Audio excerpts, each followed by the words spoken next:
Today, our guest is Ms. Binh Rey. Binh Rey is known in the industry for her brand marketing and protection knowledge, specializing in structuring brand to bring to the marketplace. She works with many branding and advertising agencies, helping to research and establish brand name availability to determine which can be easily registered and effectively protected both now and in the future. By combining her sales and marketing experience, her trademark attorney expertise, and a bit of a sixth sense of branding, Veena has helped numerous clients overcome infringement services and protect new brands for long-term success. Veena has worked with clients across a broad range of industry, including branding and construction, FMCG, retailing, consumer product, transport, education, fashion, engineering, trade, non-for-profit, NDIS service providers, telecommunication, finance, aged care, and health and wellness industry. So it's so broad experience she has.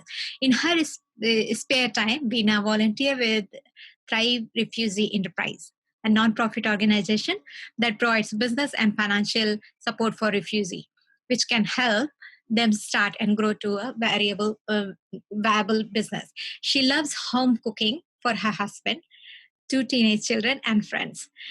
Regular plays tennis and is a secret fan of a 80s music. I love it. She's based out of Melbourne in Victoria, Australia. And let's help me to welcome a very good friend of mine and a very best attorney in the trademark, Miss Binh Rey. Ina, welcome to Exante TV. Thanks for joining in and accepting my request. So, how your day being today?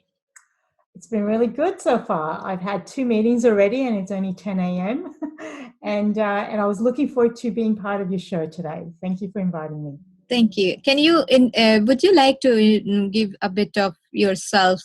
How your journey started? Oh, thank you. Well, I have a marketing background in IT, so I started my career in marketing. Yeah. And I spent about 20 years in IT marketing, and then I had my children, and then I also ran a few businesses during that time. And in about 2011, I started working in the trademark industry. Wow. For a company that specialized in helping businesses to protect their brand. Right. And that journey started then, and as of last year, I've been qualified as a trademark attorney.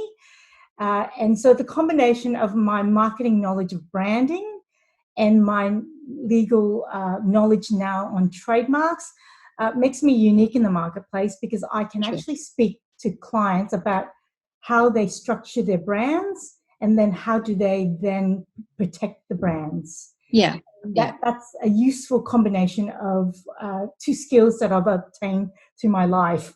Yeah, and I think that's what connected us together when we started our discussion, and we were like so going on our marketing skills. That was interesting, That's right. And that's where our friendship is started, and collaboration is started. That's right. So that brings me to my next question. Yes.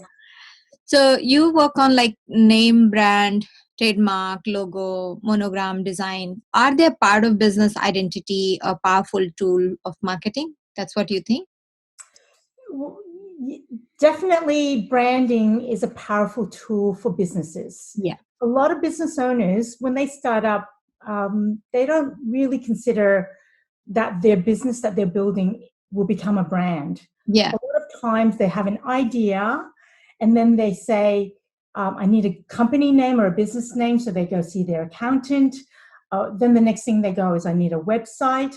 But not a lot of them actually spend the time at the very beginning to think about what is the best name for their business or their brand. Yeah. And they don't actually they're not educated on that you don't actually have to have the same name of your business name as a brand. Yeah. So because in their enthusiasm to start the business, they're just doing practical steps to get the business started, but they don't actually step back and think about what does their brand represent? Yeah. What brand name will sound good? And then with our expertise, we will then be able to say whether that brand that they come up with would be trademarkable or not. And Yeah. I also tell clients at the very beginning, even if they can't afford a trademark at the very start, because as you know, the businesses, when they start up, there's no cash flow coming through the sales. They probably are just starting out as a side hustle sometimes. Yeah.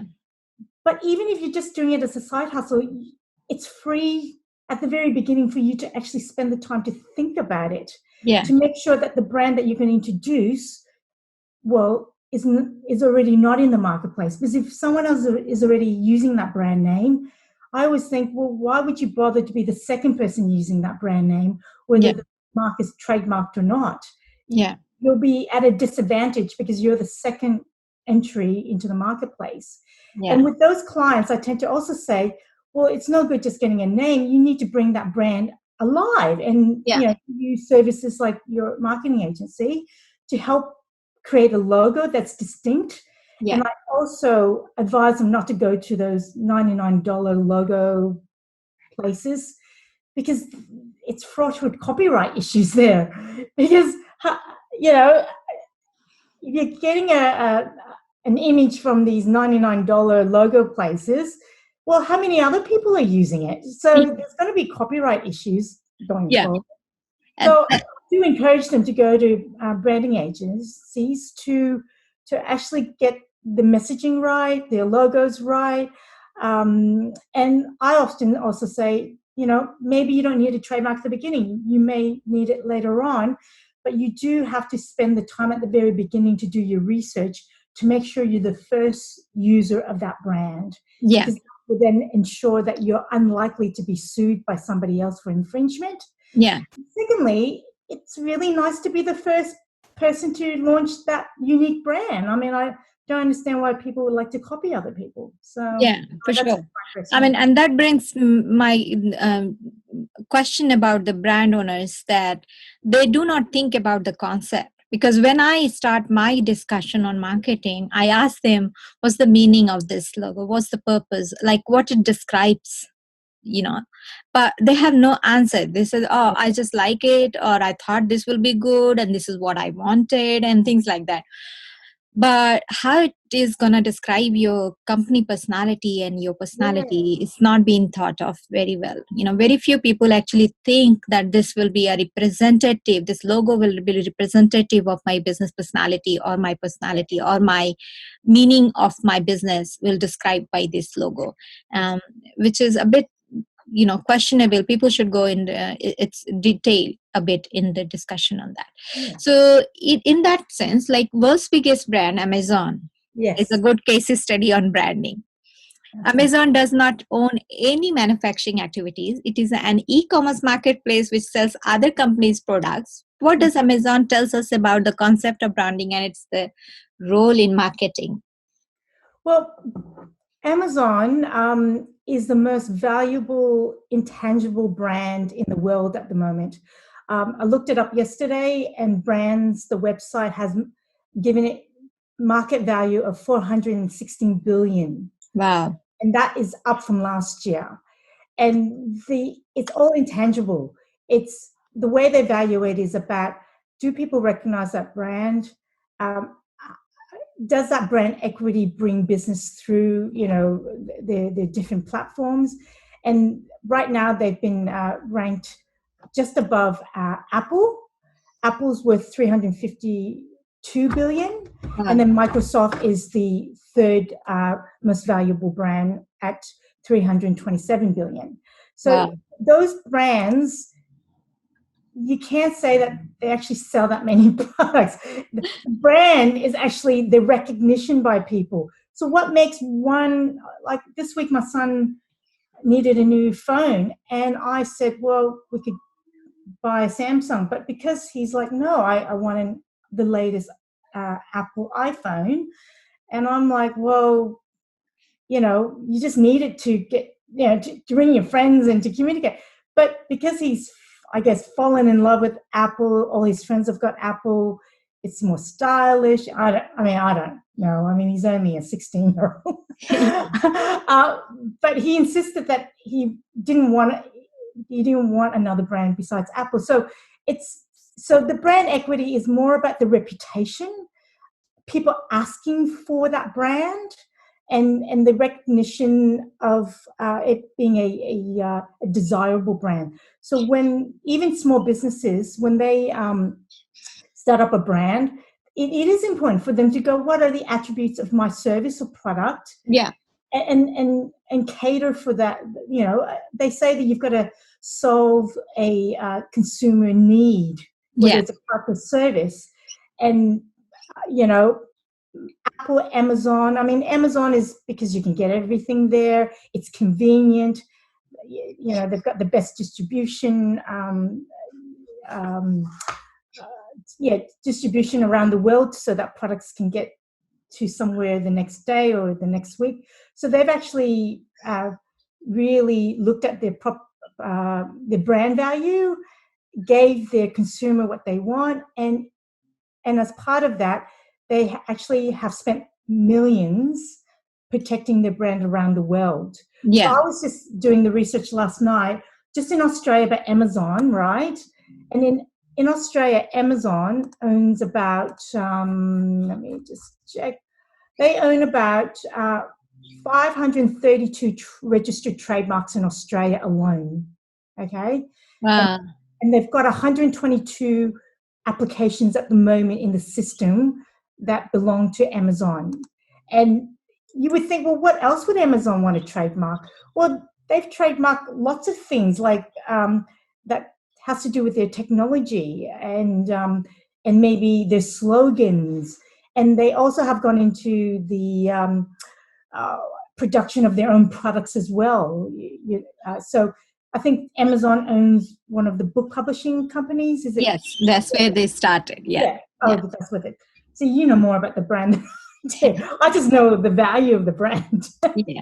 So the thing is that the Amazon is like the beauty of the Amazon. They are very big forward thinker. Yes. You know? They think in 3 years to 300 years down the line. The leadership is very, very strong, you know. So like their Blue Ocean, the project they are working on, they are like thinking about the like 4 generation, 5 generation down the line, right? Amazing history. And the way the Amazon guy says that, I know my quarter 3 years before you are telling me congratulations for this quarter. So that I love about Amazon and any successful top 3 companies. People say, oh, they own the highest wealth, but they are the thinkers, they are the visionary people, they are futuristic people. They just not think about future, they act on the future. That's right. And as I said, they probably, even though it looks effortless, there are marketing teams around the world within Amazon helping them continue to promote the brand to the right people at the right time. And as every time they have a new campaign or a new product, they go and protect it. And not every small business can afford a trademark, but when you get to a certain level, protection of the brand is important because you've spent all that money and all that time building that brand. For sure. So in that case, so let me look at the other end of the spectrum. Indian food is popular in several parts of the world. Yes. One website says there are over 50,000 Indian restaurants and 18 places across major cities of the world. However, India has not produced a McDonald's, KFC, or Pizza Hut. Do you see an opportunity to brand Indian food and cuisines? Well, the reason I think partly why Indian restaurants haven't been successful in franchising out to the rest of the world is that they've actually produce dishes of, let's say, curry or Indian descent products. It requires a high, what they call high QSR, and that's in the franchising space terminology, meaning quick service restaurant chains. So when you think about when you have to produce a curry versus producing, let's say, a fried chicken or a burger, it requires a high level of labor to produce one particular Indian product, whether it's a so with franchising, as you know, it's all about procedures, about how you can organize how the food is produced to maximize profit and to maximize the quickness the food is delivered to the consumer. So I think because of that, we haven't really seen an explosion of Indian restaurants being franchised around the world. Yeah. I guess secondly, it's all also about the taste palettes and the I guess the consumer market for Indian food.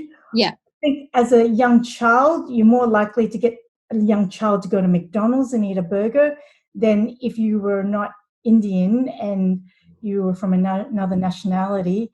I think the Indian food palette is much more sophisticated. So a young child could potentially not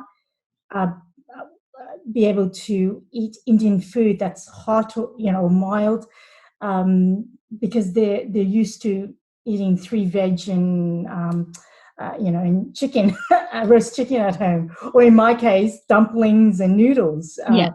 Coming from a Chinese background, so I think it's got to do a lot to do with how quick products can be served within a restaurant, and also what the available marketplace is there for Indian food. I think as we get older, the Indian food market grows because the taste palettes of individuals increase as they grow older, and they're able to more experiment with their taste buds. So, I mean, anyway, that's just my personal view about why hasn't the franchise exploded. I mean, and also considering these days there are a lot of market is actually people are more talking about healthy eating and all those things, and most of the Indian restaurants are not like a home remedy, right? It's very rich. It's very rich, and people think it's an unhealthy food, which is like, if I'm Indian background, so that's not what we eat every day, but that's the perception to the Western world. That's what we eat because that's what restaurant serves to make it beautification and presentable and all those things. So it's business. That's all good, but the thing is that healthiness part is not considered in Indian food. That's one of my another aspects. I always think that might be, and the popularity is lower because of the spiciness. Not everybody can use that. Yes, you said expert, and also the healthiness is also a question mark. Well, I think I'm going to challenge you on that, because I actually think that Indian food's probably more nutritional than a McDonald's Big Mac. For sure. For sure. I agree. And if any restaurant can start serving the kind of healthy food we eat at the home, like the people who are talking about more of a healthy food concept, they will get a lot of option, right? I'm pure vegetarian. Someone asked me one time, "Oh, what do you eat then?" I said, "I can make 200 type of curries." Right. So I do not repeat my food 365 days if I will make sure I'm doing it, Just so you know, because I'm Australian based, there is a franchise called, I think, Indian Brothers, that are attempting to bring home cooked Indian meals, and they're actually trialing the franchise in Queensland at the moment. That's interesting. If it does well, you might even see Indian Brothers in Sydney, Melbourne, and elsewhere around Australia. So someone is attempting to try to franchise an Indian restaurant brand, and good luck to them. Like there is a possibility of success if they will place it right. There is a company in India called Dibbawala, and it became very famous because they were serving tiffin, and the tiffin was packed by the housewives from the home, and they will come and collect, and then they will serve it into the offices, because daytime people don't want to go in that, and the lifestyle in Bombay is very hectic, and going one place to another place, it's hard. So this was a huge success. I think Harvard University wanted to do the case study on it, and there is some case study based on the success they have gained just on the concept of picking up the tiffin from home to home. Yes. cooked by housewives Yes. and serving to the different offices. Yes. There is a movie on it. You can Okay. there's a Hindi I'll movie, Bollywood look movie out on. for it after this Very call. beautiful concept they have actually implemented. Very successful. It's the Excellent. very most successful business. So there are possibilities of that kind of things as well. So brands are usually associated with business. However, you now see other human activities are also getting branded. A good example is education. Schools and universities are now preferred to admission on the basis of their brand value.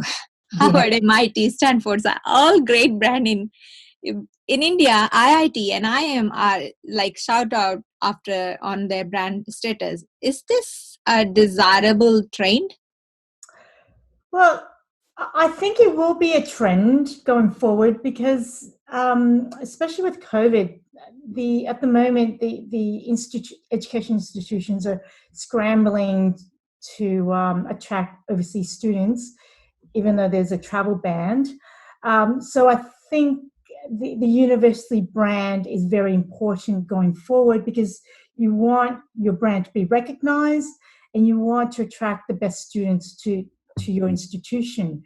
You mentioned Harvard. Harvard is a great example where they've harnessed their elite brand of private university schooling, or what do they call it?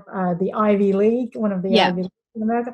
And the universities you've mentioned in India, I don't really know. And when I checked it up on the trademark register, they don't really own trademarks around the world, where Harvard actually owns Harvard trademarks in Australia, and we're on the other side of the world. So that just shows you that Harvard actually really values their brand, and they actually want to proactively enforce any infringement if another Harvard wants to pop up in Australia. Even though Harvard is actually not in Australia, they're proactively protecting their brand here. And so therefore you can see the difference, that if you want a successful brand, you need to protect it, and you've also need to produce merchandise. I mean, Harvard's got, I think, trademarks in merchandise, so clothing, caps, other items. Wow. In publishing. So they are very heavily invested in their brand. Yeah, that's interesting to know how like these universities are actually getting into. But yeah, it is a popularity game as well, and you get students based on the popularity across the world, and it does make difference. I'm not suggesting or not questioning their quality, because every name I mentioned here, they are also known for quality. So it's a highlight that even though you are a big brand, you still have to value add. You still have to do the basic business principles.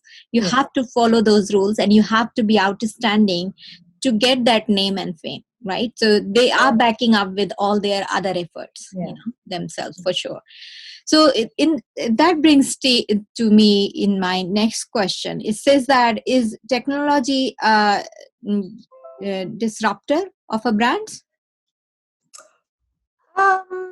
Yes, it is. I mean, look at Uber. There's actually a lot of new technology are disruptors within various industries, like the driverless vehicles, whether it's trains or light rail or cars.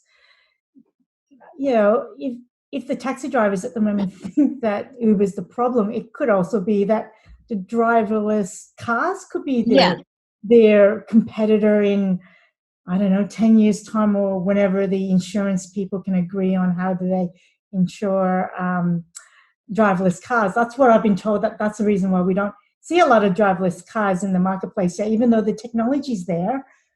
Insurers don't know how to insure if there's an accident. And maybe the technology isn't just quite there yet as well. So there are a lot of disruptors in the marketplace that's using technology to disrupt every industry. I don't think one industry is in particular being affected. I think all industry, even in my industry, I'd say that when the computing power comes in about looking at precedent cases when there's a trademark dispute. They probably have access to more legal court cases, and then after AI learning, they might even learn from their mistakes, and eventually they're going to be smarter than, one particular person, that's an expert in one area of any industry. So technology is a real big disruptor in it. Yeah, for sure. I mean, air-based technology is coming anyway, like drone is active and people are using it for different purposes now. So especially the military. So the markets are flooded by imagination, brands, duplicates, and processed products. Like the digital technology makes it possible, to produce fake brands as well. Is the brands in the addressing this problem? Like cybersecurity issue is increasing. The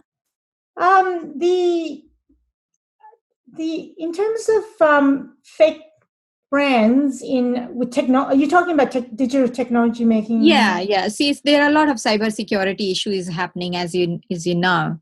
Yeah. And there are a lot of fake brands are coming up. The duplicate is issue. There are a lot of duplicate items available in the market. Copying the brand, which has been there for all the time, but it's getting more momentum. The fake brands are getting more momentum now. I was watching one of a documentary, and I have noticed there are some people are actually using the L'Oreal rejected lipstick and all, and they're selling it out in the market in $2 shop. Right. And okay. So sorry. Out of issue. Yeah. Okay. So what? I understand the question now. So effectively, I think technology is enabling the promotion of fake brands, definitely, because it's really difficult to identify the source of the product, as you said. You might have a L'Oreal product that's sold in the $2 shop, and you don't actually know whether it's come from L'Oreal or it's come from elsewhere. Yeah. So in many ways, social media is enabling a lot of fake brands to be flooding the marketplace and promoted. To answer your question about technology and helping reduce that fake brand, IP Australia is actually they've got this new initiative which they're just trialing. I think it's called Smart Brands, and what they're wanting trademark owners to do is to register with them about their brands and where the sources are, and they're trying to reduce where the consumer to update the consumer where they can purchase the real brands. Yeah. Okay. Yeah. So it's almost like a site that identifies where you can source the real brands versus where you see it elsewhere. So if it's not on the list, then you're probably buying fake brands. Yeah. So it means the cybersecurity wing and other policing department and also the brand people who are actually working towards it to actually make consumer more understanding that what's right and wrong. And I think it comes to the education, how you educate, and not only about the brand itself, the source of the brand, where the actual availability and the shops. Not people should not be attracted to those pop-up shops and $2. I'm not against them, but if it is actually backed up by the original brand, would be better idea. Especially in the cosmetic industry, I'm finding people are actually not liking it. It's not good that human face is actually distracted because they wanted to look pretty. That's right. Some of the really prestigious brands in the handbags and luxury brand industry, they're actually investing in identification technology, whether it's holograms or something that's embedded in the product itself. Yeah, so that would be a good idea. Scan it to make sure that it's been authorized by the manufacturer. So they're actually producing, they're investing in technology to make sure that their authentic brands are being purchased by the their clients, and not being duped by the fakes. But sometimes the fakes are still being sold at the prestigious prices, but you don't actually know whether it's fake or real. And Yeah, there's a sure. huge reseller market as well for those brands. Yeah. So yes, to answer your question, technology is helping in the fight for against fake brands. Yeah, I guess it comes to the seller's ethic as well. So they should know, they should be better known to than the consumer who are selling it. But and thank you so much for your all input. Really, really interesting to talk to you. But would you like to give some suggestion to the people who are coming into the market, trying to build their brand, or is there anything you want to suggest to the newcomers or existing? Well, first of all, when you create a brand, it doesn't matter which industry, whether it's a product or service. When you're wanting to start a brand, it's really important to spend the time to research on Google the brand name that you want to use within your industry, to check that no one else has got that particular brand. And part of the search would mean that you need to search in different ways, and that I can't teach within 5 minutes. But it's best that, let's say if you're a florist and you've got a name, you type, let's say XYZ flowers, that you do XYZ flowers, XYZ garden, XYZ plants, just to see who else in the industry could potentially be using that brand. And if you've exhausted all that searching and no one's there with that brand, then it's safe to use. Okay, so it's really important that you make sure that you're the first to use it in your country. Secondly, don't copy. I have so many clients that say, I've gone overseas, I love this brand, and I just want to copy it because they don't have a trademark in Australia. And I said, no, you can't do that, because in Australia you can't obtain a trademark on bad faith. And if you do, even if you get the trademark, the manufacturer from overseas could revoke your mark for bad faith. So if possible, don't copy from elsewhere. Yeah. Thirdly, don't use a descriptive brand when you're starting it up.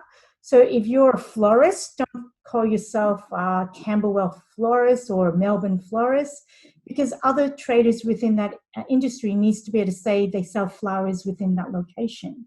Yeah. Then it leads to the point, don't give your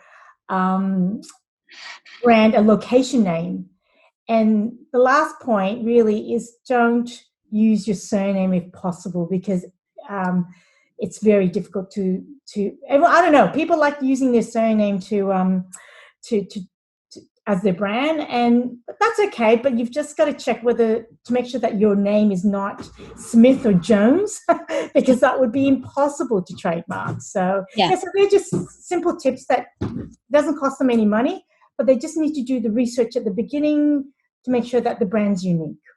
Bina, so my question is to you now that, if someone wants to go international, yes, and if they are going international, what is your recommendation? Do you want them to go and register first, or they can go test the market and then they can go and brand themselves? What's your recommendation for the new people who are entering into the new market?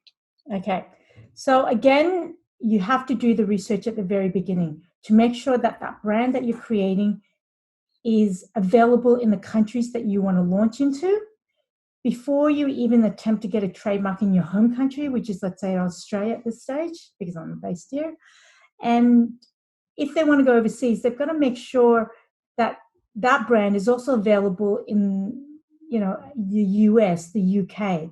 So they would actually have to do the same research. So if I was doing that florist search, I would type in XYZ flowers, Australia, XYZ flowers, US. And I would do so many searches just to satisfy myself that there's no brand out there using that name at all.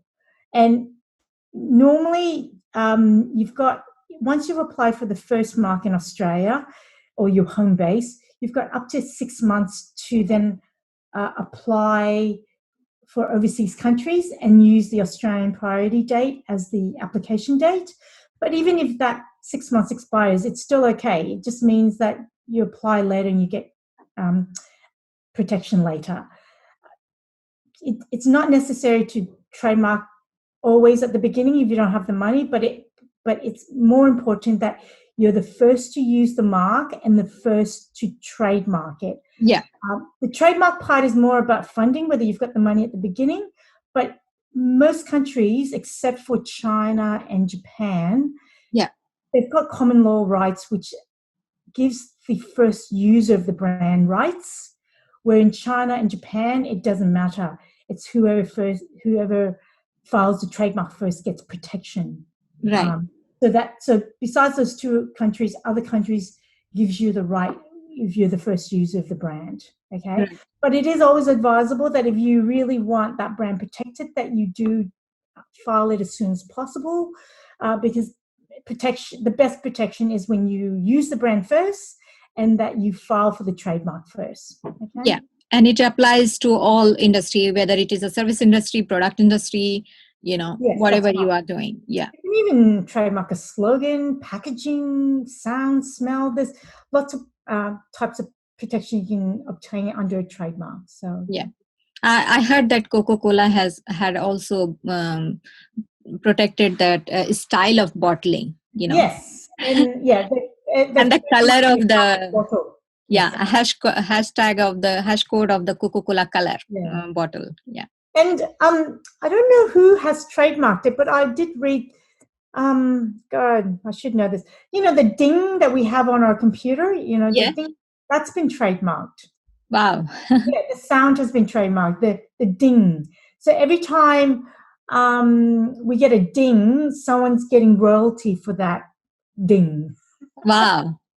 I should look up who owns it, but I did remember reading about because sound marks are very rare. Like I said, all those other smell, packaging, they're rare marks. They're not common marks. Sure. But I think that's the homework. That's the homework for the audience to find out. Yeah, right. That's the homework. Who owns the ding trademark? Yeah. Thank you so much. Thanks for your inputs and your suggestions. I'm sure audience will benefit with that. Appreciate your time today. It was interesting talking to you. As always, been known for a while, and I know your expertise, and I'm pretty sure audience will be benefited with that. To reach you out, all your details will be given under the comments and in our descriptions, and they can contact you anytime they want. And you are available on website and all social media, I believe, isn't it?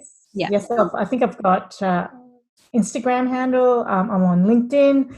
I'm on the Baxter website. And I think if you just type Binh Rey, I think I'm the only Binh Rey that pops up. So that's good. It's good to have an unusual name. Yeah, uniqueness works. So yeah, and all details are will be given in the description, and also you can see on top of her head, like the brand name and the name is showing up. Thank you so much for your time today. Thank you, Priya. Thank you. It's been wonderful talking with you. Thank you.